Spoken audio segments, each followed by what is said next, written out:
Yeah, what do I make of that? What do you take? What's your take on this? DJ Spoo's return on radio.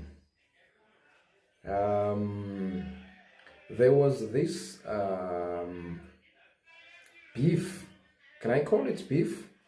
Or it's just dissonance of opinions between the two radio broadcasters, if I could put it that way. We've had like Sizwe Dlomo. If I'm not mistaken, it was Sizwe Dlomo. I was making a statement by saying the likelihood is that DJ Spoo is prone to return back to radio. All right, let us try to delve deeper into this matter, starting from when DJ Spoo used SABC platform. He was an MC, if I'm not mistaken. Was it Durban, July? There was this conference, I forget it, when he was an MC, or whether I've just thought it was if he was not an MC, he was just receiving a trophy, an award of some sort. And it happened that at some point, somewhere, somehow, he marketed Mofire, which is the drink. That's where the problem started to exacerbate. So we're going to try to put sunglasses and delve deeper into that, because that's when everything started to, I think we will go down the rabbit hole about that. But I think after that, obviously, automatically, that was bound to happen, because he was basically crossing the line. They expel him from radio as a presenter for Metro FM. Remember, he was replacing Tipo Touch, if I'm not mistaken. He replaced Tipo Touch on Metro FM. And then he began to lash, to throw words like stone, to belittle, to despise, to downcast, to underestimate radio, if I could put it that way. Just simply because, obviously, he was angry. It didn't resonate well with him, or either at some point, somewhere, somehow, he was using that scenario of being expelled, of being fired at Metro FM as a gambit, if I could put it that way. Because at some point, somewhere, somehow, it worked in his favor, just simply because, it basically catches the trend, on social media. It went viral after that, and people were very considerate, people were very perspicacious, people were very, how can I put it, people were very cautious. They wanted to know more about that pandemonium scandal, why he was fired and what's not, and so forth. All right, so, and then, I don't know, probably it was about like, I think 3 years ago, they had a conflict of interest between DJ Spoo and Sizwe Dlomo. Sizwe Dlomo is a broadcaster at Kaya FM. He's also a radio presenter, an anchor, or whatever the case you may call it. But he's big in broadcasting. He's one of the people who, according to DJ Spoo's statement, he mentioned the fact that Sizwe Dlomo is one of those who are under the corporate sector, whereby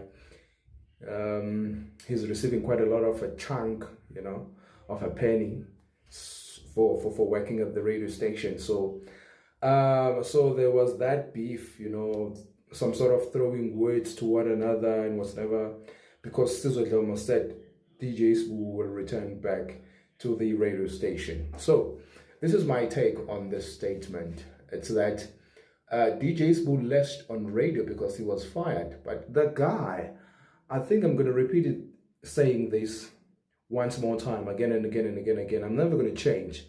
I used to tell people that I used to share my sentiment with them that DJ Spoo was never really a hustler. If you will try to assess his life at the early stage, he started working for a local radio station. I think he was, if I'm not mistaken, he was around 21 to 25 years of age, if I'm not mistaken. He was working for the radio station, Tembisa blah blah blah, something like that, but it was just a local radio. He worked there, if I'm not mistaken, he worked for almost about like, I think 3 to 5 years. Obviously, on that very same radio station he was working for, he saw an opportunity, right? And I'm trying to assess where is the hustling put into place in this particular scenario. If we are trying to assess this person's life, where is the hustle relevant to his personal life, as he was like ascending in the ladder of success, if we could put it that way. So according to my perception, I don't see this particular individual as a hustler. There is no element of hustling here. You, at the early age of 21 to 25, you already were working for a local radio. It's not an opportunity that is available for anybody. Whether, obviously, he was an anonymous at that particular moment, nobody knows who was DJ Sbu.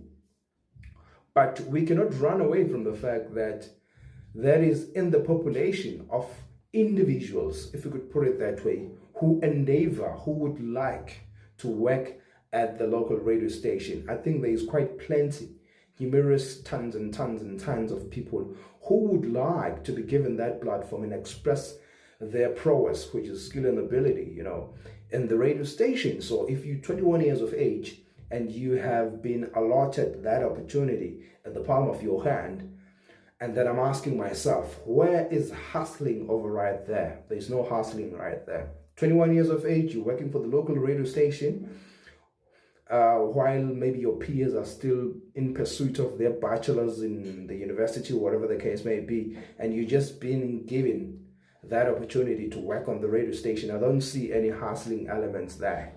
And then we can shift a little bit further, propel forward to, and then now he used this opportunity as a radio broadcaster to venture out into music and try to market his music.